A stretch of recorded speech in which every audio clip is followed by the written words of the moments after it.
Hey everybody, welcome back to another episode of The Film Detective, where today I'm going to be talking about 2022's The Batman. Before I get into that, I want you to do me a favor and click the thumbs up button and leave me a comment down below and let me know what you think of this video.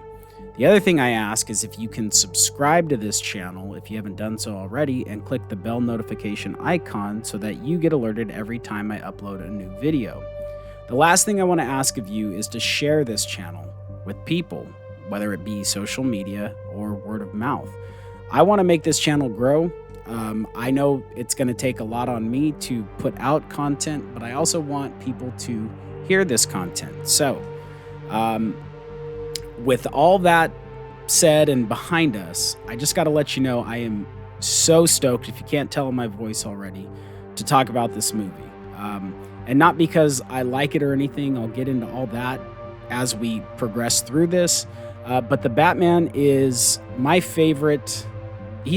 Everything about the Batman has been my favorite since I was a kid, whether it was reading comic books, Tim Burton movies I really enjoyed. Joel Schumacher's versions I liked as a kid, but as I grew older, I kind of realized that they weren't that great.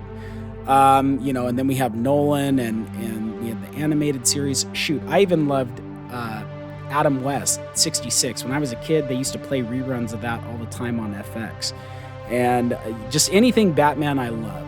So I'm really excited to talk about this. I'm going to go into depth about some of the Easter eggs that, if you're not that familiar with Batman, things in this movie that maybe you didn't catch the first or second or third time if you saw it that many times. So without further ado, let's get into this movie review. All right, so in this movie, Matt Reeves gives us his vision of the Batman with a detective noir style take that was reminiscent of David Fincher's Seven. I've heard Chinatown. I haven't seen Chinatown, full disclosure, but the plot synopsis basically kind of has a little bit of overlap in regards to the corruption with the city and the water treatment plant and stuff like that.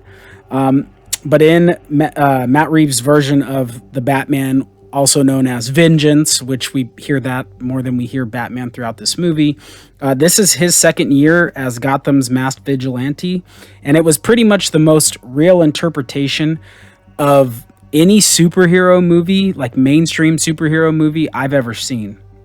We're following him through the trials and tribulation that come with taking on the task of fighting crime in the grittiest version of Gotham we've seen to date.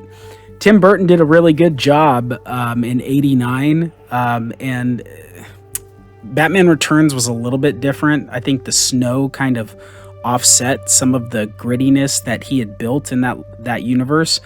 But this one, in a good way, I'm saying this as a compliment, I felt like I needed to take a shower after watching this movie. It was just, a lot of kind of gothic style buildings, but with rust and trash, and it was filthy, but it was beautifully done. Like, I loved how he did that.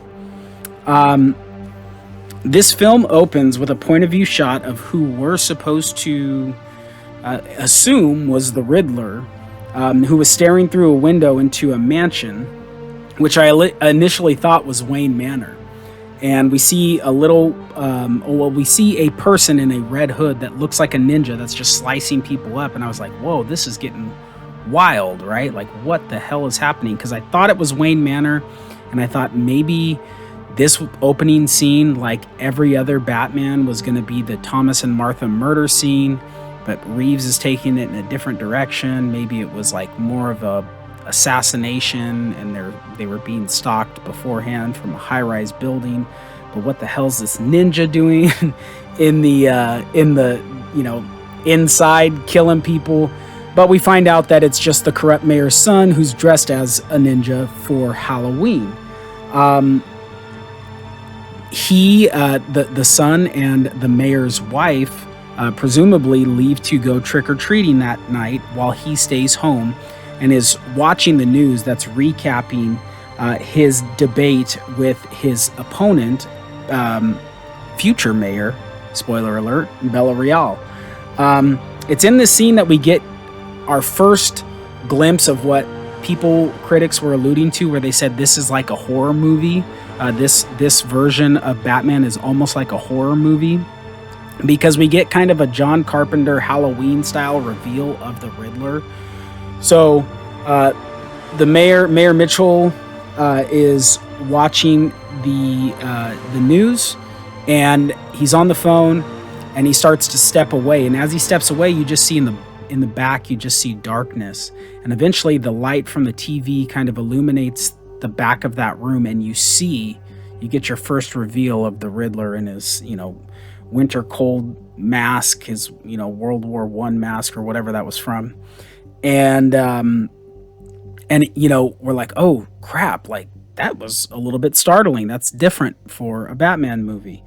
And as the mayor continues walking through his room, which looked like his study or maybe his office or something, that's where the Riddler attacks and bludgeons him to death with a tucker. We saw this scene in the trailers, right, where there's the attack and then the duct tape's getting strung out, and that's who we learn is the first victim that had the duct tape all over his face that said no more lies. I gotta say that this Riddler's costume was such a far cry from the first time we saw him, at least in my lifetime, like when it was in theaters, from the Jim Carrey version, right? And I liked it. I liked that it was gritty and it wasn't so cartoony and spandexy and, bulges and stuff that you just didn't really care to see. I like this costume. It was obviously an adaptation of the Zodiac Killer's outfit, and even the Riddler himself outside of costume was, I thought that Paul Dano, they did a pretty good job of making him look like there was an artist rendition or sketch artist or whatever for the police back in the day when that guy was out and about doing his shit. And they made Paul Dano look like that person out of costume as well. So I thought that was pretty cool. And, along with the Zodiac and some other infamous serial killers, his method of communicating with law enforcement, in particular, and the Batman, obviously, he's taunting them through ciphers, right? Through having them work to try to figure out his plan, because we learn that he wants to get caught, or his plan is to get caught so he can have his confrontation with Batman. But he's following those same footsteps. So I thought it was, again, going back, you're going to hear me a lot say that they grounded this movie in reality. And I felt like they pulled from so many real world examples to make the Riddler feel real, right? Feel like it's something that someone could really do because someone has done it. So yeah, that was done really well. Some of you may know or have heard that this movie is based on The Long Halloween, which is a fantastic story if you've never read it. And I highly recommend it if you're into comic books or if you have kids that are into comic books. It's such a cool story. And if you're not into comic books, give it a try. It might sway you the other way. But other than the timing of when this occurs, which obviously Halloween, right? That's when the Long Halloween starts. There's not that many arcs from the comic that are in this movie. Other storylines from Batman Year One and Batman Ego and other tales were interwoven into this. But really, like, I always hear like, oh, it's based off the Long Halloween, and I'm just kind of like, no, I mean, it's not that much. Anyways, fun fact, Batman Long Halloween's writer was Jeff Loeb, and he was the director of this movie, Matt Reeves' screenwriting teacher at USC, however many years ago that was. So I believe like partly or part of this story and part of Matt Reeves' interpretation was kind of paying tribute or respects to his teacher, right? Because how cool would that be to be like, if, well, for me at least, if I had a screenwriting teacher that ended up writing like one of my favorite comic book graphic novels ever. So, pretty cool. Now we leave the Riddler's point of view of Halloween, and we get to see Halloween from the point of view of the Batman. And we get this awesome voiceover of Bruce chronicling his night, this night. And we later learn that what we're hearing is his writings from his journal, which is titled The Gotham Project Year 2. We follow him walking through a crowd of costumed people on a cold, rainy night, which again resembles Seven in the sense that most of the exterior shots in this movie, it's raining, just like in Seven. And that rain ends up playing a big role here in the third act of this movie. But the shots of Gotham are so wonderfully done. There's this perfect blend of it's like a big city environment mixed with Gothic style architecture. And then all of it is just, it appears to be rotting away from the crime and corruption of the people in this city. Both the haves and the have-nots are literally eating away at the foundation, leaving Gotham on the brink of a collapse. To me, I feel like that's Reeves foreshadowing what's to come, right? With the seawalls collapsing, we have the combination of rain and the combination of crime and corruption that's just eating this city away. And granted, the seawalls collapse with the assistance of the Riddler and some heavy explosives, but I just feel like he's setting everything up, like from the tone and from the vibes of everything in this movie is building towards that third act that we get. And it was just, I can't state enough how well done this part of the movie was. So as we're getting this narration, we see several crimes being committed where there's a group of vandals that are spray painting. It looks like they spray painted broke on the pillars outside of a building. We see a guy wearing a drop head mask, which we learn like that's the drug of popularity or drug of choice. But he's got this green teardrop head, which was actually a pretty cool mask that is robbing a liquor store. And then we get the gang that we saw in the trailer as well, wearing the white face paint that's stalking a guy on a train. And we get to see Bruce, basically the first time we ever see Batman with eye black on, right, around his eyes. And we get to actually see him reaching into a little container with that eye black to apply it. Which I thought was super, super cool, and I'm glad that they did it because it feels like it's been ignored in every other Batman movie. So we get to see him putting on the eye black while he's getting ready to put his costume on. And again, Matt Reeves is showing that he's paying attention, right? He's paying attention to the movies from the past, and whether it was him or the writers that decided to do that shot, that is stuff that the fans have always been talking about. Like, dude, why when they unmask Batman clearly he's wearing eye black, and then he takes the mask off like Michael Keaton, perfect example, boom, no eye black. So I'm gonna be singing a lot of praises of this movie. Let me warn you guys now, but I love the fact that they did that. We see Gordon standing in an unfinished building. It's like the skeleton of a building, which I'm assuming was, a result of a project being halted because of the abandoned Wayne Renewal project that was getting bled dry by all the corrupt politicians. But in that building, there's the bat signal, and it's not our traditional one.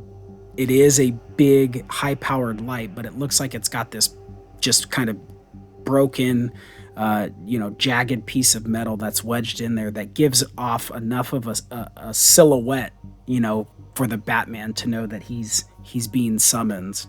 The criminals spot the warning, as we hear in the narration, and begin staring off into the shadows basically in fear, awaiting the arrival of Batman. It's like they know, they see that symbol, they're up to no good, and they're just afraid. Any dark corner, they're waiting for him to appear. And Batman even says in his voiceover that fear is a tool, right? So that it's some of them he's not going to be able to get to, because he even says, I got to pick and choose my targets carefully. So he's not going to get to the guy's spray painting, but they see the signal and they see the shadows and they stop what they're doing. And it's so cool that they're doing this, right? That is how he has influenced these people. He hasn't stopped them from acting like knuckleheads, but the second that signal goes up, it's the reminder, like, oh shit. And then they see the dark shadows and they're like, we gotta go. So it was cool to see them lose their minds and just take off running. So the Skullface gang, that's what I'm going to refer to them as. I'm assuming because they were inside the train, they were unaware of the signal. They weren't looking out the window. They were kind of staring at their target. They had their mark, and they were going to basically mug this dude, rob him, whatever you want to call it. And they were going to initiate the kid with only half of his face painted. You know, he was going to be the one to have to do it to earn his stripes, so to speak. So they get to their stop. Their mark is now exiting the train, and they begin their pursuit of their victim. And then we get the footsteps, and holy cow, it's like they see the dark shadow. They see the end of the train station where it's all dark, but you just hear probably a little slower than that, but I'm just working with a desk here. But it was so awesome. Like, Batman is a pugilist, and dude, he makes the criminals pay. Oh my God. That scene, I didn't care that I saw it in the trailers. I wish they wouldn't have showed it, or as much of it, because I hate how trailers are like spoiling everything. But holy cow, he pummels these guys, and it's so freaking, it pays off so well. Everything, the build up to the execution, and we get to see him. He lights that one dude up with his it's like he's got a taser on his built into his suit, which goes to show that his armor is shockproof. Again, something that pays off towards the end of this movie. But like, dude, so far we're into this, I think it's like 15 minutes into this movie, and it's just freaking, there's no complaints. It's just great. Everything's been rock solid so far. After beating the hell out of those gangsters, the Batman sees the signal and presumably meets with Gordon at that abandoned building. And Jeffrey Wright was phenomenal as Gordon. I loved Gary Oldman, but I'm good. Jeffrey Wright, like, he can be my Gordon any day. He was awesome. But when they meet, I'm assuming that's when he told him about the mayor's murder and, hey, you need to come check this out. So they respond to the scene where all eyes are on him, right? We get that shot of him walking down the hallway. And one of the knocks that I had in this scene was, okay, so Gotham City Police Department is running the scene. Their homicide detectives are running the scene. But you see a shot where there's a couple guys in FBI agent jackets, and it's a political assassination, so the FBI is going to get involved. In nowhere in Gotham, not in LA, not in New York, not nowhere. If the FBI shows up on a scene, they are taking over. Gordon's not going to have any say. Batman's not going to have any say. I mean, he'll make them have, he'll have his way by force. But that was the one thing I'm like, we have FBI here. They would be running that show, and they would be making every single one of those local police officers doing what they said, not examining the scene. They would have been guarding it. They would have been checking for video. They would have been doing all other things, but not running that homicide scene. So if the feds are there, they're taking over. But we get to see, the mayor's face, obviously duct taped, and we learn that his thumb was severed, which Batman educates the homicide detectives. I thought was kind of cool, because this is a detective noir style film. He informs them that his thumb was chopped off while he was still alive, as ecchymosis was around the wound, which basically that's bruising around the area where the thumb was severed. And the bruising wouldn't have happened had it been post-mortem. Basically, if he was dead and the blood is no longer circulating, everything becomes stagnant just before rigor mortis sets in, that wouldn't happen.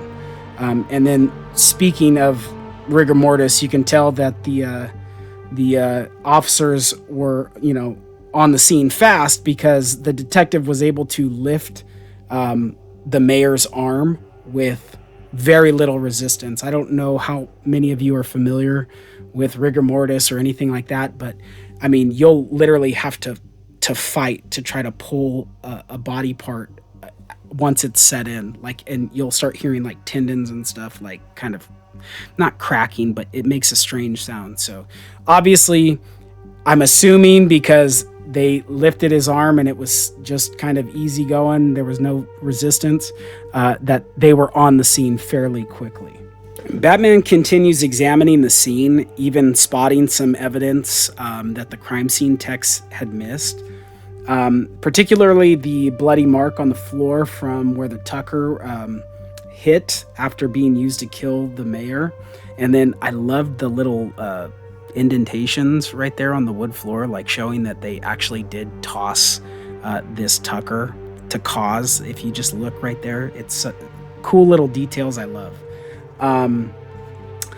He's shown a card that says "To the Batman," which resembles the card from the Zodiac killer that he had sent to the journalist Paul Avery, titled "From Your Secret Pal," as opposed to "From Your Secret Friend." What does a liar do when he's dead? Batman says he lies still. I've heard criticism that the Batman makes too many mistakes or relies on others to do his job for him. But his mistakes and his inexperience makes this year 2 Batman feel more real to me. More real than any other version that we've ever gotten. And, think of yourself early in your career, whatever it is that you do, as opposed to where you are now. If you've been there 10, 15 years, like think of you at year 2 and some of the dumb, silly mistakes that you may have made. So I didn't have a problem with always getting assistance from Alfred or Gordon or whoever. I thought that was good, right? He's still learning how to do this job. He's still learning how to be a vigilante and a detective, and he wears all these different hats. So I thought that was cool. But before he clears the scene, Batman sees the mayor's son's bloody footprint and learns that his son was the one that actually found the body. He stares at the boy as if he sees himself, all those years ago when his parents were murdered, like it was like a callback for him to that moment. And then we get Nirvana's Something in the Way that's just placed perfectly in this scene. I gotta say, I was anticipating the flashback from when Joe Chill murdered Thomas and Martha Wayne right here. I was like, here it comes. Which I'm over it. Don't do it anymore. No more Batmans. No more flashback scenes of his parents being murdered. We've seen it way too many times. And I am so glad Matt Reeves did not incorporate that in this scene or at all in the movie. So that was a solid decision on his part. Batman hops on his bat cycle, I guess, if you want to call it that, and heads to Wayne Terminus, that's located in an abandoned subway station, which I believe is connected to the building his mansion or his penthouse, whatever you want to call it's in. And Bruce and Alfred recap the night, which results in an argument, leading Bruce to tell Alfred, "You're not my father." Excuse me. Farther. What am I doing? Again, there was criticism for Bruce here, basically saying he's a dick, right? Which it wasn't cool to say. However, I see this as, again, going back to from the vigilante side of things, his inexperience and his stress from the fact that murder, robbery, assault numbers are all higher after 2 years of the Gotham Project. Again, this makes him feel more real and this story feel more grounded in reality because he's overwhelmed with all these different emotions, right? And stress and, anger. And he's got Alfred that while Alfred has his best interest in mind, he's kind of counterintuitive to what he's trying to achieve. And Alfred is like Bruce's father. I mean, he basically raised him after his parents were murdered. He did raise him after his parents were murdered. So Alfred doesn't feel like he's overstepping his boundaries. But we all know reality, right? We've all been there where we're super stressed and someone's coming in, whether it's a spouse or a parent or something, and we say something that we don't necessarily mean. So yes, he was being a dick, but I don't think the character is a dick. I think it just the moment got to him. And, also while I'm here, who goes to a Batman movie and complains that there's not enough Bruce Wayne? Seriously, because that's another complaint, like, now that I'm thinking about it. That's like going to a steakhouse and leaving, like, a shitty Yelp review because there wasn't enough mashed potatoes on your plate. Like, you go to a steakhouse and you're tripping because I didn't have enough mashed potatoes. Like, I don't know, man. People will freaking complain about everything. It blows me away. But anyways, Alfred and Bruce, now up in the mansion, crack the code left behind by the Riddler. And after determining the cipher was not a partial key, but rather the whole key containing the word drive, possibly meaning like car, the Batman and Gordon meet at the mayor's garage, which is loaded with high-end vehicles, prompting Gordon to be like, I guess it's good to be mayor. I took this as Gordon realizing that Mitchell was corrupt because he has a stable of vehicles. Like, what, that doesn't add up on a politician's salary. So Batman finds shears, which presumably were the ones to lop off the mayor's thumb. And they were in the tire of a vehicle. And he and Gordon search that vehicle for clues. Batman begins looking for a USB port to see if the Riddler left behind a thumb drive. That was one of the kind of silly moments in this movie. Batman finds what he's looking for, and he and Gordon examine the contents on the device. They find pictures of the mayor and his mistress outside the Iceberg Lounge, where we get our first glimpse of the Penguin. That was so cool. I can't believe that was Colin Farrell. Like, holy crap. Interesting fact, these photos were taken outside of the Iceberg Lounge from above the Iceberg Lounge. And then in this picture that I'm going to show you right now, you can actually see an outline of a person looking out a window. The same window used to shoot Carmine Falcone, or Falcone. I don't know. They change it all the time. Falcone. I'm calling it Falcone. When the rat is brought into the light. So now Batman goes to the Iceberg Lounge to do some further investigation, where he goes there, and if the definition of investigation is kick ass and take names, he did all the investigating in the world, because this scene right here, he is so angry and I freaking love it. But we get introduced to the Penguin, who's played by Colin Farrell, and Selena Kyle, aka Catwoman, that's played by Zoe Kravitz. And while Mr. Vengeance, as Oz calls him, is asking questions about the mystery female that's with the mayor, the Penguin is pleading ignorance, right? He's like, I didn't even know the mayor was in this club. Batman gets frustrated and slams him up against the glass wall. And Penguin, responds, matches anger with anger and says, "You better watch it. Do you know my reputation?"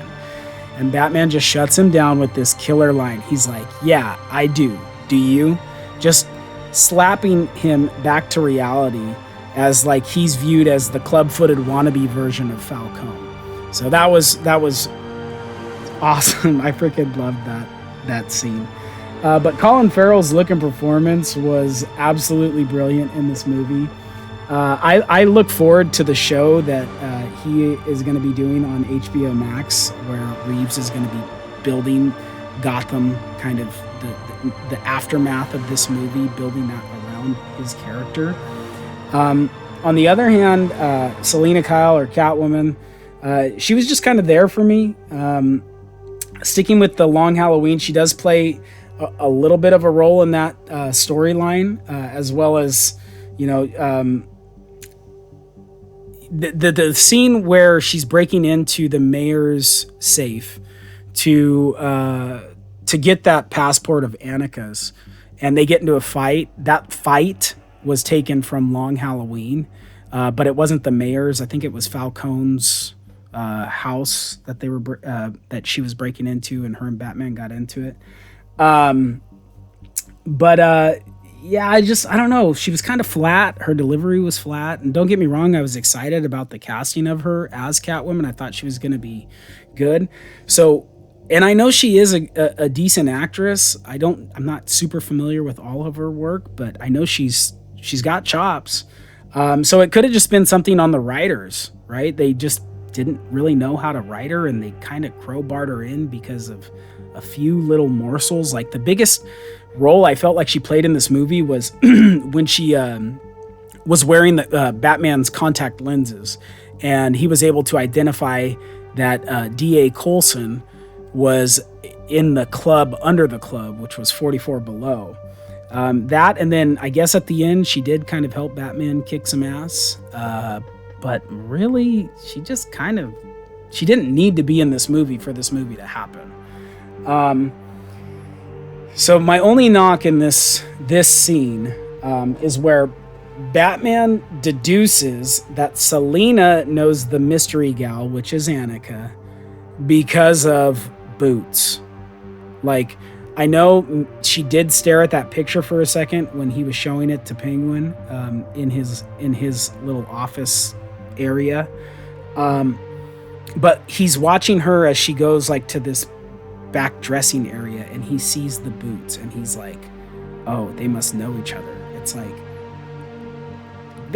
that's a stretch for me. Like, I love this movie, don't get me wrong, but that is a stretch. I just thought it was poorly executed. Like, there's not 50 other people in the freaking club that are rocking those same boots. Like, they could have gone a different route as to how he identified that Selena knew the female besides boots. So Selena leaves the club, and Batman follows her back to her apartment, where we see her enter, and now she is speaking with that blonde-haired gal. Again, Annika. We know it's Annika. But he's watching them talk, and then she makes her way to her room, begins to undress from her nightclub garb, and gets into her cat burglar outfit. So she escapes through the fire escape window down through the fire escape, and gets on her motorcycle and goes to Mayor Mitchell's house. She breaks into the safe, as I said. This is the little scene from Long Halloween to get Annika's passport, and she gets confronted by Batman, and they get into a bit of a scuffle. Batman accuses her, at least initially, of killing the mayor, but learns that she's only there to recover the passport so Annika could leave the country. The only problem is when they return to Selena's apartment, Annika is missing, and it appears a struggle had happened because the place is tore up from the floor up. The TV's on, and Batman sees that Commissioner Savage has been murdered by the Riddler because he recorded it, and that people were saying that was too reminiscent of the Joker from the Dark Knight Rises, or from the Dark Knight. Whatever. Everybody records everything now, so I complain about something else.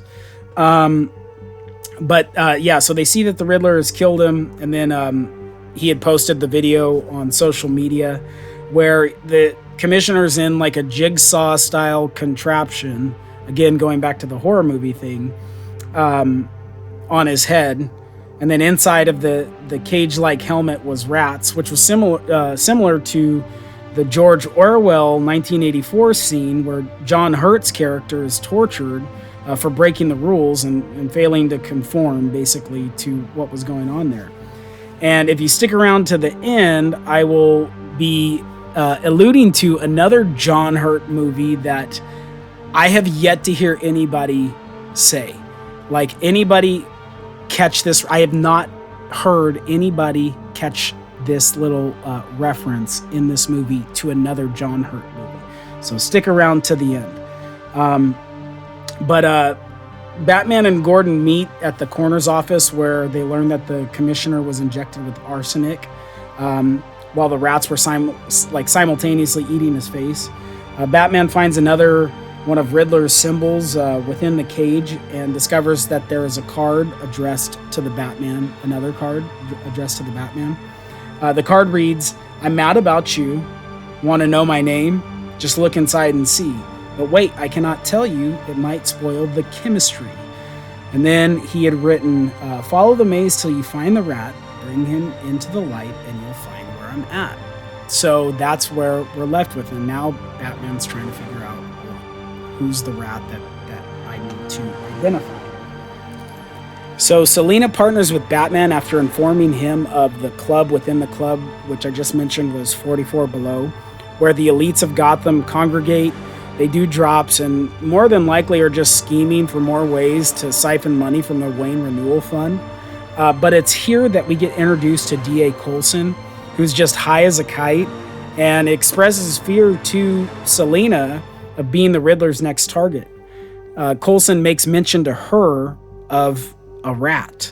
But Bruce's plan to have Selina press him for the details gets derailed when a fellow partygoer mentions Annika, and Selina just abandons the mission completely. Bruce is trying to get her back on track, but she's gone. She heard Annika, and she follows that chick all the way to the bar and is trying to get answers. But we see Coulson leave the club and walk to his vehicle. And when he enters, he begins wiping the fog off the windshield and shortly after gets attacked from a masked man, which we're led to believe is the Riddler, from the back seat. Again, this scene is reminiscent of John Carpenter's Halloween, 1978, where the Shape attacks and kills Annie Brackett before she can exit the garage. So we're sticking with that horror theme that they said this movie had. We're seeing a lot of nods, especially to, like, at least in my book, there's 1A and 1B, and it's like the top of the tops for horror movies. So we're getting a lot of these cool little nods, and I freaking love that they're doing it. But meanwhile, Alfred has now cracked the code to the maze cipher, which states URL Rata Alata, which they determine is kind of not exactly correct, but means rat with wings, or stool pigeon is what they come to. But it's funny, when I was watching this movie with my wife, who her primary language is Spanish, she learned English later in life. Well, not later in life, when she was like, as she got older as a kid, but yeah, she mainly speaks Spanish. She immediately was like, "That's wrong. It's not la, it's L. But there's no such thing as a saying as the rat with wings." So I didn't know. I'm not going to sit here and lie and be like, "Oh, I knew it was URL, like it was a website." I didn't know that. I just knew that there was more to it. Like, she was the perfect wingman, pun intended, for me on that, because I had no idea. I can speak a little bit of Spanish and I can understand a decent amount, but like, she was like, "Oh, that's wrong. It's not L, it's la." So I was like, okay, something's up. There's no way they would have screwed this up. But like I said, I did not know that was going to turn into a website thing. But speaking of which, if you go to rataalata.com, there's it's a fun interactive site that makes you feel like you're inside the movie. So if you could solve the riddle, you can watch the video at the very end. But unfortunately, so much time has passed since I'm getting this review out that you've probably already seen. You didn't have to earn the video, but you could have got it earlier if you haven't done so. And if you want to feel like the Batman, go to that website and you'll have a good time with it. Batman and Gordon meet at their usual hangout, which is nice to see Batman out during the daytime. It's cool because it's not that common. I know in The Dark Knight Rises we see that where him and Bane fight, but like in full costume during the daytime, you just don't really see it. So I like that. But they meet at their usual spot where he informs Gordon that the DA is dirty and questions Gordon's knowledge of the confidential informant, or the CI, that led to the big Maroney drug bust case. He explains further that the CI is the rat the Riddler's referring to. And he also told him the DA believes the Riddler is targeting those close to the case.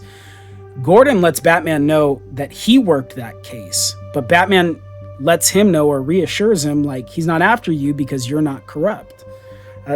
They end this scene with Gordon proclaiming this situation to be a powder keg, and Batman responds that Riddler is the match. Again, Reeves did such a good job of foreshadowing the third act and things to come without us knowing for certain what was going to happen. He did such a good job in the dialogue, setting things up like this. After this scene, we see Bruce arriving at Mayor Mitchell's funeral, where we see a group of protesters holding up Riddler's symbol on like construction board or poster board material, and signs that say, lies and our day of judgment. We get our first interaction with Bruce and Falcone, where Falcone tells him the story of when Thomas Wayne saved his life after performing surgery on him when he was shot in the chest. This was taken specifically from The Long Halloween. And then we get the Hippocratic Oath line, which we don't really understand what that means, why Falcone kind of chuckled after Bruce said, well, he took the Hippocratic Oath, that's why he did it. But we learn, right? We figure out why later. So as the funeral begins, Bruce begins kind of scanning the crowd, where we see a dude in a green coat similar to the Riddler's. He gets caught trying to sneak past an officer standing guard. And another man across the aisle, dressed similar, right, in a similar coat, begins complaining that the mayor didn't help his daughter when she needed it most. He smiles and he says he got what he deserves, and looks at Bruce, and then he says, "Hey, do I know you?" So this is the same guy later in the movie that tells Gordon that he's vengeance, and after Batman basically almost beats him to death. I'm calling it right now. If they follow up with this character is none other than Joe Chill.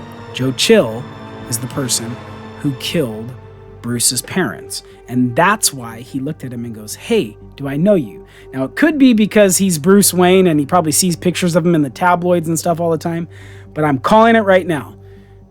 Timestamp this, do whatever you want. If I'm right, I will freaking replay this all day long. That is going to be the guy. He was hard up. Maybe his daughter had some sort of super, crazy, incurable illness, or they just didn't have the money to operate on whatever it was. And it was a botched robbery.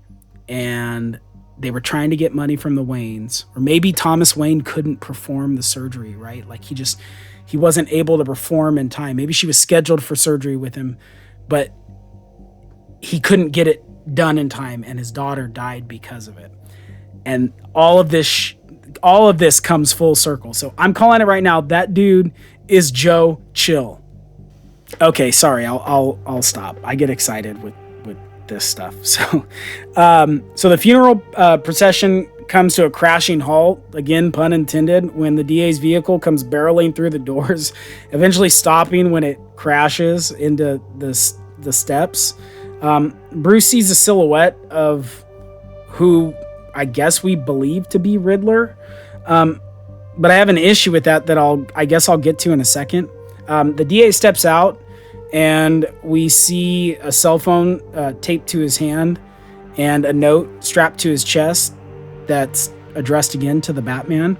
And if you look at the handwriting on this envelope, it's completely different than all the other ones throughout the movie.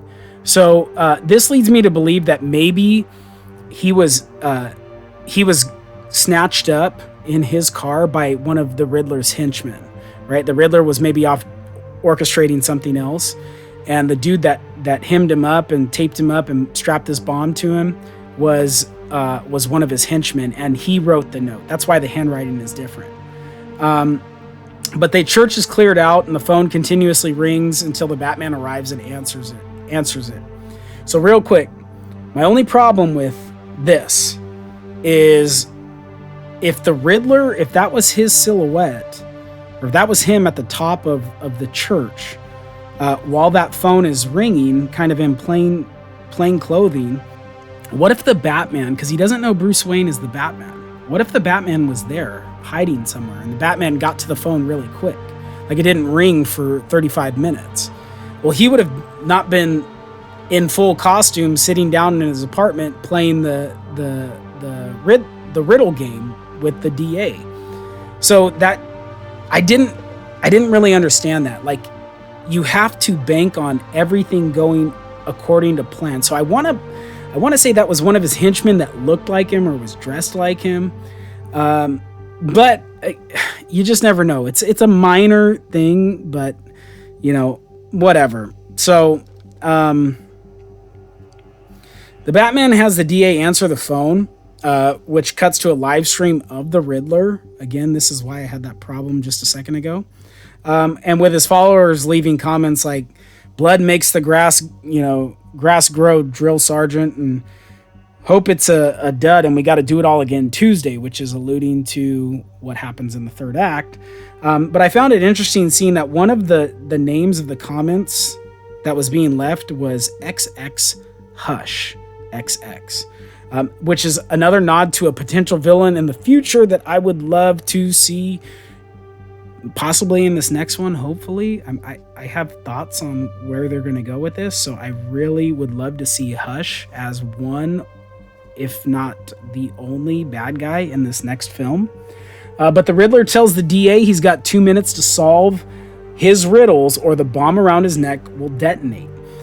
Interestingly enough, because this is the film detective, I timed that sequence several times and it's only 1 minute and 50 seconds. So I don't know if the DA if the Riddler just got fed up with the DA and just detonated it 10 seconds early because he knew he wasn't going to answer that final question. But maybe there was a few scenes that got cut out. So I appreciate them being close, right? They were close. It's not the fact where there's 39 seconds on the timer and our hero gets to take 5 minutes trying to defuse it, 5 minutes of screen time. So you deciding, should I cut the red or the blue wire? But needless to say, 2/3 of the way through the riddles, we learn that Coulson is on somebody's payroll, the Rat's payroll, where he's getting $10,000 a month not to prosecute certain cases.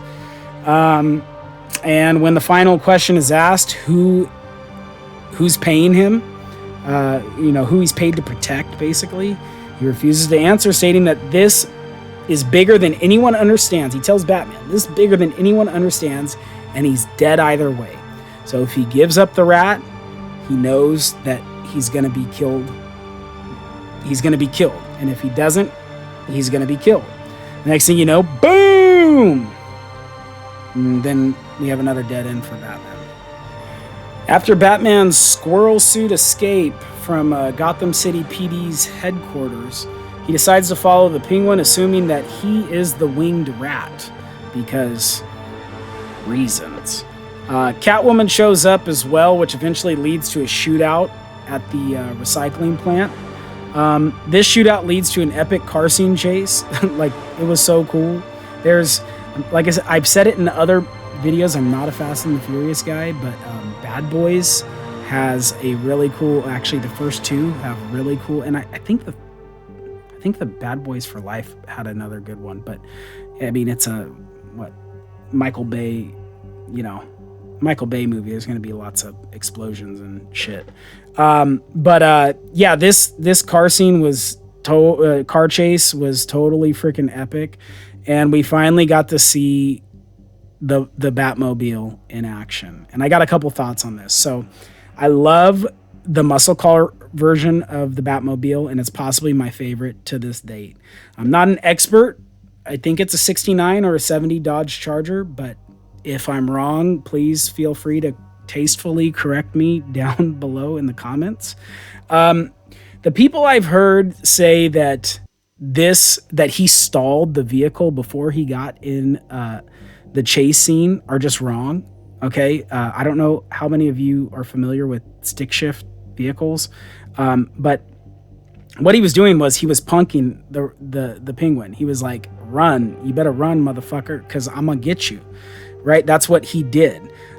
So it was, if he stalled it, he would have had to restart the car again. You would have heard him have to restart it. So, like, honestly, I wish he would have stalled the vehicle, because it just goes back to how unfamiliar with his equipment he really is, and like this was maybe the first big chase scene that he was getting into with this Batmobile, and I actually would not have minded. It would not have bothered me at all.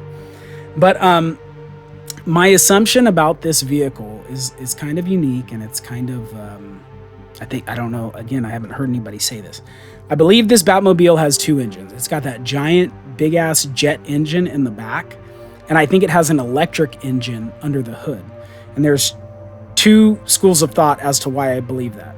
So one, as far as being stealth, right? Because I did hear people go, well, with that big ass engine, how the hell would the Penguin and all those dudes not know that they were being followed? Again, going back to there being an electric engine that he can switch over, those things they're like damn near impossible to hear. So that would fix that issue people had. The second thing is balance, because when he gets airborne, right after when the Penguin thinks he's ditched Batman, and he gets airborne and all those trucks and everything are on fire and there's all those explosions, that big ass jet engine would be so bottom heavy, not top heavy. He would have landed on his ass, or his car would have almost flipped right on its top. So there's got to be some weight in the front that's keeping him balanced as he's flying through the air.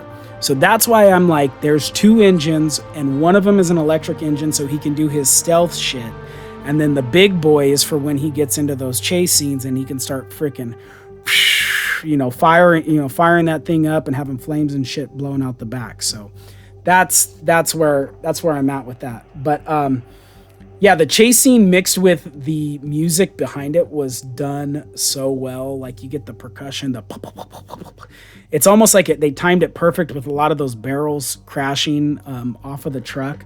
But like, it impressed me on so many levels. So that chase scene was so freaking cool. So the Batman is able to stop the Penguin and get him into custody. Basically, he places handcuffs and ankle cuffs on him, which I loved the fact that the ankle cuffs made him waddle like a penguin. I thought that was hilarious. But it was cool. Like I said, it's those little details, it just makes me smile every time I see it. I could have done without the Penguin being the Spanish expert that explains to him that it's La Rata, not El Lata. But either way, it wasn't like a huge issue for me. But that scene I really did like that scene. So Gordon and Batman are guided back to the orphanage that the Waynes created for the city. Basically, it's turned into just a dilapidated mess. But the Batman watches a campaign ad for Thomas Wayne, which leads him to believe that Bruce Wayne is the next target for the Riddler.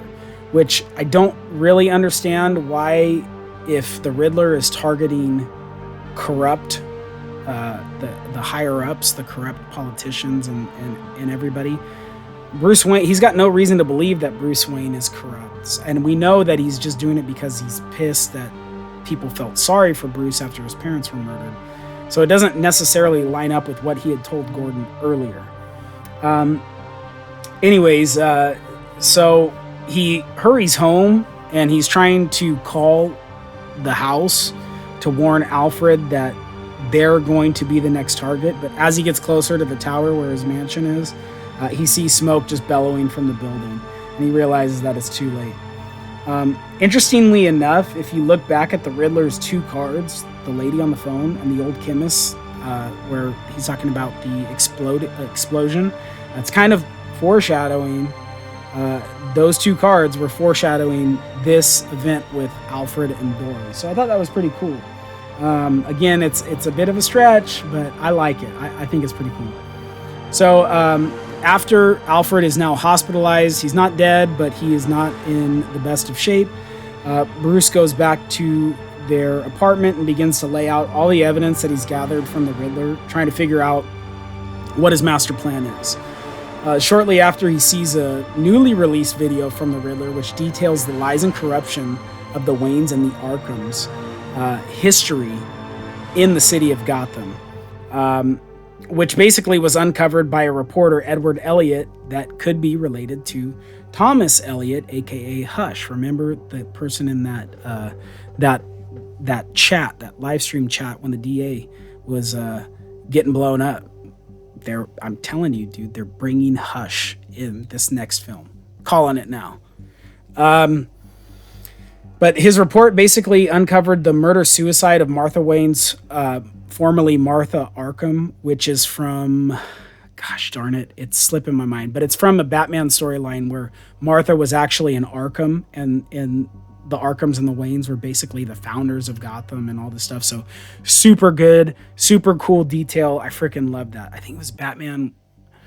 No, I can't think of it right now. But anyways, basically, there was a murder-suicide involving Martha Arkham's mother and father, which led to her being institutionalized several times over the years. And like I said, we get that hint to the Hush storyline because we get to see those exact words written across a picture of Thomas Wayne in this video that the Riddler made. So I'm just like, I'm blown away, guys. I'm sorry. I'm gushing, but this was done so well. This movie it does a good job all around of keeping things open-ended. Like when Bruce confronts Falcone about the truth between his relationship with his father, right? Because that was the big question now after seeing that video. Falcone hints to Bruce that Sal Maroni had his parents killed because he didn't like the fact that Falcone and Thomas Wayne had ties, right? Thomas had saved his life, and basically Falcone felt like he was in debt to him. And he thought that Maroni thought that would compromise his position as the top dog in Gotham. So basically, Falcone tells him that he can't confirm it, but he believes that Maroni had his parents killed. Bruce goes back to the hospital and now confronts Alfred about all this stuff and why didn't anybody tell me about my dad being in cahoots with Falcone. And Bruce basically, Alfred explains that his father did not want the reporter killed. His father just wanted him scared enough to not run the story about his mother's past. He was trying to protect her and he was trying to protect Bruce, right? He didn't want Bruce to know all that dark stuff about the past. And then after the reporter was killed, Thomas was going to go to the police with that information, but him and Martha were killed. And he was basically insinuating that Falcone was responsible for Thomas and Martha's death, not the other way around. So there's no confirmation, and maybe we'll learn this in the sequels of who was actually responsible. I believe it was Falcone at this point, but I like that they kept it open-ended because it keeps you thinking, right? I'm going to be thinking about this shit forever. So, yeah, another bonus, another good job on the director's part here. So Catwoman kidnaps Detective Kinsey. He's one of the narcotics guys for Gotham PD. And basically gets him to admit in front of Bruce and Gordon that Falcone killed Annika, and that Falcone is also the winged rat that's being protected by Coulson and the other higher ups in the city. I felt like Reeves did an excellent job at in this film, like building the layers upon layers of corruption. Like it's like in Shrek, it's like an onion. Gotham is like an onion of corruption, man. There's just so many damn layers. Just showing the residual effects as the city just is continuously just withering away. It's just eroding. But after they learn that, and Selina tries to off Kinsey, but Batman saves him, she bounces, and the Batman responds to the Iceberg Lounge to stop Catwoman from killing Falcone. He wants to take him into custody and finally bring the rat into the light, right? That's the last piece of the Riddler's puzzle, or so he believes. As he arrives at the club, we get an epic scene where we're in this dark hallway, and it just gets illuminated by muzzle flash from the machine guns from Falcone's, gangsters, his followers, which was reminiscent of Rogue One. And interestingly enough, I think it was the same director of cinematography, Greg Fraser. I know the name, but I think he's director of cinematography. Same guy in Rogue One, same guy here. That it was just a beautifully done scene. Like it was only lit by the muzzle flash, and I thought that was so cool. So Batman takes him down one by one, and him and Falcone eventually he stops Selina from killing Falcone, and they get him into custody.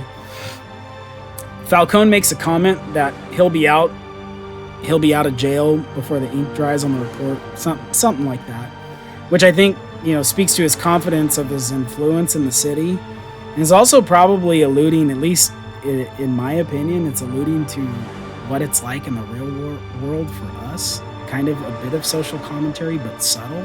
How we see people doing crazy shit all the time, and they're getting out with like slaps on the wrist. So I felt like that was kind of cool, if that was his plan, and if not, then I'm just reading into it.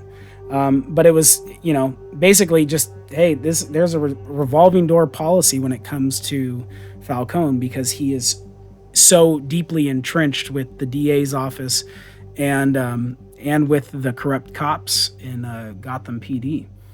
So once Falcone's brought outside, Gordon starts reading him his Miranda rights, and we hear a gunshot that we think is the Penguin, because he comes out and starts having words with him about being a rat, and Falcone falls to the ground.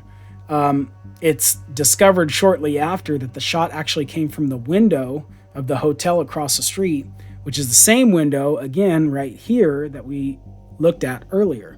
Same window that the pictures of the mayor were taken, the mayor and Annika, that was the same window. And there we go. Full circle, right?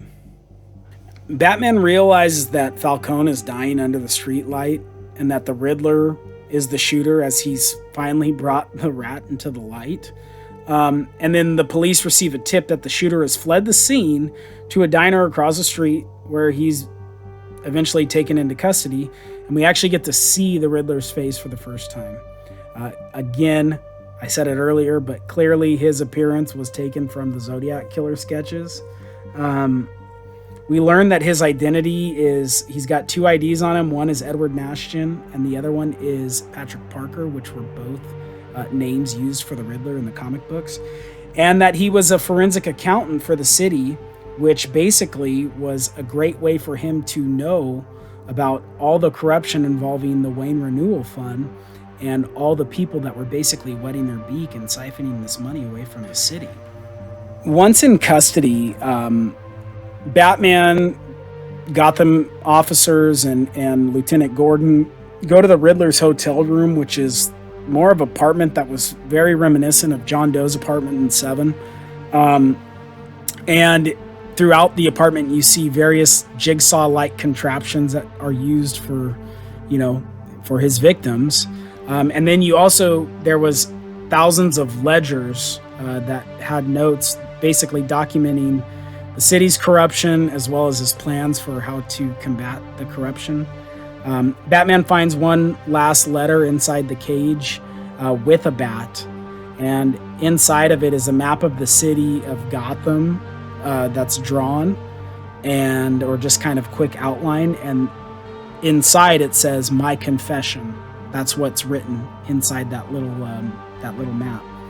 But Batman goes to visit the Riddler, where basically Reeves made the audience, I'm sure all of you felt the same way, makes us believe that the Riddler knew the Batman was Bruce because he was doing that Bruce Wayne. He was doing that weird little voice. But thinking back on it, the Riddler couldn't have known that the two were one, because if his plan was to kill Bruce with that mail bomb, which was like a nod to the Unabomber, the serial killer from like 30 years ago now, why would he leave a card for the Batman at his apartment to be found after killing Falcone? So if he knew the two were one, he should have known better that after I kill Bruce, like, all this is going to cease, and I'm not going to get to have this meeting that I've been waiting for, because he tells him, I've been waiting for this moment. So I love what Reeves did by making the Riddler tell Batman that he was his inspiration for doing what he was doing, that their motives are aligned, and that while he's the brains of their big plan, Batman's the muscle.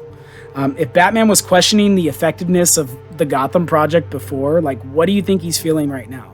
Like, that was so smart, right? Because it gives him even more pause and even more hesitation as to, like, how effective am I? This guy, this monster, essentially is the butterfly effect from the Gotham Project. Like, I spawned this inadvertently. So so that was pretty cool. But Batman essentially tells the Riddler he's full of shit, and that they're nothing alike. That Riddler snaps at that point and tells Batman that he's not figured out the grand plan, right? His grand scheme, he does not know. He realizes once Batman shows his hand that you and I got nothing in common. He lets him know, you're not as smart as I thought you were. So now the Batman's got to return back to the Riddler's apartment to look for more clues, because he's like, oh fuck, like, what am I supposed to do now? And he stumbles across, I think it's Officer Martinez in IMDb, but Officer Martinez is guarding the scene, and actually informs Batman that the tool that was used to kill the mayor is a tucker, which is used to install carpets, and he knows that from his uncle who does that stuff. Batman uses the tucker on the carpet inside the Riddler's apartment and finds a map of Gotham on the floor with flickering lights around the seawall. Inside the sketch of Gotham, it says a real change. So Batman's like, oh crap, what do we do now? He finds the Riddler's computer and types in a real change as the password, and it opens it up, and he actually gets to see the Riddler's final message to his followers. And basically the Riddler reveals that he's got bombs planted all along the city's seawall, ready to blow and flood the city. As Batman's watching the video, the film cuts to explosions followed by water gushing through the streets. We get another awesome voiceover, but this time it's of the Riddler, and we get a shot of him admiring his work as the bombs detonate, and his voiceover is being or the narration from his video is being played over as we're watching this destruction happen. And it says, the flooding will happen so fast, evacuation will be impossible, and those not washed away will race through the streets in terror. So while the bombs are going off and the flood is coming, there's celebrations of newly elect Mayor Bella Real taking place at Gotham Square Garden while this is happening. And that is soon to be set as the stage for mass murder, with his followers designated to open fire on the crowd. So now we get a shot of his henchmen, and in that thread, before it cuts to the city and the seawalls exploding, you see some of the chat where they're like, rifles are good, what rounds, or what caliber of rounds should I bring? You see someone alluded to bringing a shotgun, right? So the stage is set. The Riddler knows that when the seawalls flood, that they're going to evacuate as many people as they can and get them into Gotham Square Garden, right? So he knows that that's going to be the plan, and he's got all of his henchmen set up in the rafters way up top, all armed with all sorts of weapons that are just going to start picking people off. It's going to be a bloodbath. So as this is happening, Batman figures it out after listening to the video and comes crashing through the ceiling, and with the assistance of Catwoman, takes every one of Riddler's henchmen, takes him out. And it was awesome. It was awesome watching him do his thing this entire movie, and in this scene also.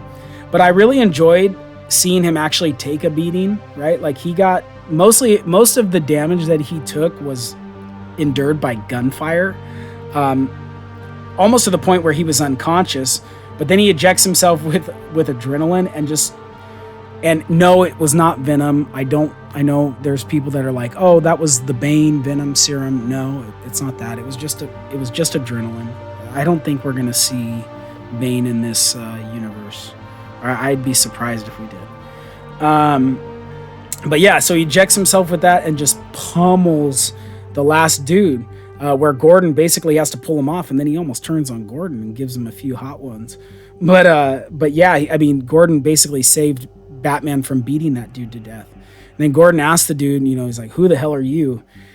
And we see it's that same guy from the funeral. The guy that I'm telling you is Joe Chill. And he goes, me? And he kind of snickers as his face is all bloody and broken and stuff. And he goes, I'm Vengeance. And this look of like, oh crap, like, what have I created, is cast over the Batman's face. Like, all this time he's been combating the crime to try to benefit Gotham, for Gotham to revive Gotham. And he ended up inspiring the Riddler and these henchmen. They all thought they were on the same team. They all thought, well, Batman didn't, but everybody else thought that they were all on the same team. So it's just like, man, it just keeps getting better. It just keeps getting better. So after Batman has now kicked every one of Riddler's henchmen's ass, he sees a large electrical cable that's dangling over the floor of the arena that's flooded with water and still occupied by a large crowd of people. This is where we see the shock-proof armor or the electric-proof armor, whatever you want to call it, come full circle from the beginning, right after he tased that dude and didn't sustain any sort of damage himself. This is where we see that come back, right? So good job on the writers with this. So Batman swings over and propels down the cord to basically save those people from being electrocuted by that big cable. He removes a part of his emblem that we saw earlier can also double as a knife, and cuts the cable, and his armor, you see his armor, his body gets engulfed by electricity and his armor basically absorbs it. So he cuts the cord, absorbs the shock, saves the crowd, and then he falls down from the ceiling, the roof area, the rafters, down into the water. And when he rises, he cracks a flare and leads all the people there to safety. It's almost like this scene symbolized his transformation, the transformation that he needs to be, right? That he realized after hearing that the Riddler and all these other people that follow him believed that they were on the same side. It was like the him splashing down in the water, and then when he rose, like that was his baptism, or better yet, his baptism. Um, he went from being like this dark figure who hunts in the shadows to Gotham's guiding light, saving the city. And that's what I felt like they were symbolizing when he cracked that flare and led everybody to safety. So, as the citizens of Gotham are being airlifted from the arena, we get another voiceover. This one from Batman, informing us that now it's the morning of Wednesday, November 6th. Here's where this gets interesting and ties back into the John Hurt 1984 movie reference that I said parallels. Basically, this movie parallels another John Hurt movie. So we know from the beginning that the Gotham Project starts on October 31st. And at the time that this next morning has happened where everybody's being saved, it's November 6th, which means that the Riddler's bombing plot was executed on the 5th of November. Another movie that this alludes to, one of my favorites, is V for Vendetta. So, the bomb plot, right? The remember, the 5th of November. So, they were going to bomb Parliament on the 5th of November to basically counteract what Guy Fawkes and his crew of people felt was corruption that was, affecting the city. The Riddler did the same thing. November 5th, blew up the seawalls. That was his plan. The only difference is the Riddler, his plan was mostly executed. So I thought this was cool. And not only that, but remember the end scene of V for Vendetta, you have all those people dressed in the Guy Fawkes, everything, the hat, the cape, the mask, much like the Riddler and his henchmen. They were all dressed the same. All of his henchmen, all of his followers dressed just like him and were a part of carrying out the plot to try to combat the corruption, or what they felt was corruption in the city. So I freaking love it. I don't know if that was intentional. I hope it was. Like I said, I read into these things a lot. And if this is the first time you're hearing it and you like this movie or you like V for Vendetta, you're welcome, because I thought that was the coolest thing, one of the coolest things about this movie. So now the city is in the worst shape that it's ever been in, as the streets are flooded and it's just more vulnerable, according to Batman, because he's doing his narration, right? More vulnerable to a new criminal takeover.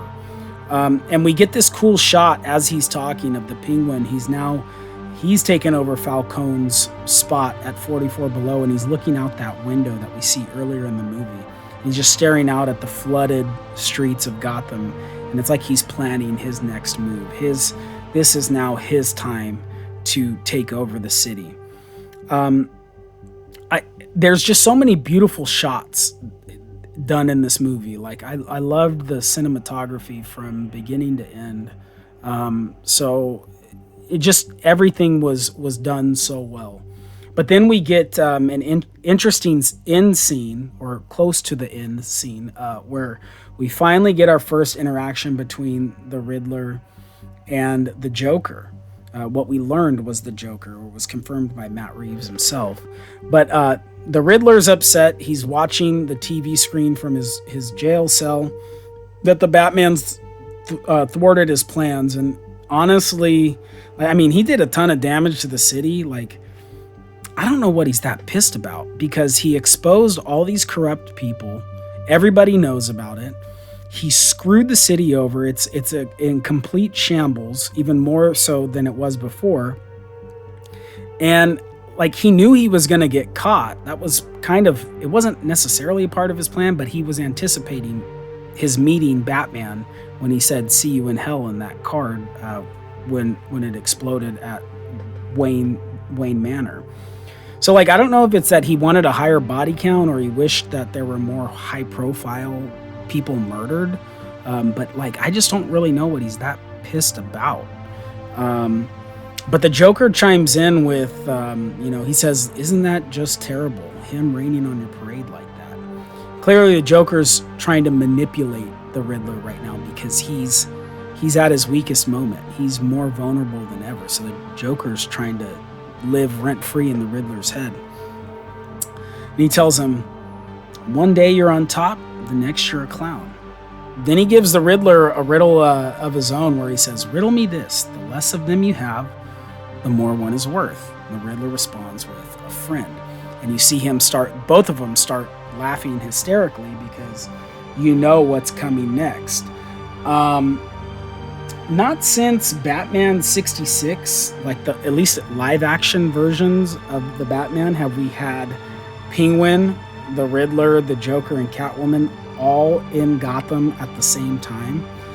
So I thought that was cool because that's a handful for writers and directors to try to fit in there. And granted, some of them are in small doses, but in order for them to pull that off, like they had to put in work, and they did it well. So I was really impressed with that. And I know that there's a lot of negativity about how the Joker's mangled face looked. I liked it. It's different. Much like the rest of this movie, the reason why I like it is because I heard somebody, I don't remember who, basically said it's like a congenital skin disease that he has, which again, it makes it more grounded in reality. I know I sound like a broken record, but like that seems more plausible as to why his face looks like that, with the exception of Heath Ledger's, because that, the slicing of the face that's probably the most realistic it's going to get. But more so than falling in a vat of, acid and his, plastic surgeon, that whole thing from 89, like I like it. It's going to probably take a minute when you actually see it on screen, and not through that that thick glass that was in the jail, like the interview room. I think it's going to take a little bit to get used to, but I actually like it. I like that it's some sort of disease, skin disease that he has, as opposed to, all the different things that they've done throughout the comics. All right, so with all that being said, let's get into the Batman's report card. So for plot, I give this movie an A. I think that, like I said, there's so many layers to this story, and then layers, Gotham's got layers, Batman's got layers. It's crazy. But I thought that they did a really good job building this massive universe within one city, but just so much history kind of all into one movie. So I really liked it. I liked that what they did take from the comic books, and I like what the kind of the liberties that Matt Reeves and the writers took to kind of make this its own unique story. For dialogue, I give it an A-. I don't really have any problems with it. A few cheesy lines here and there, but it was good. I mean, A- is great. Pacing and structure, I give a B+. I don't mind a 3-hour Batman movie. I really don't.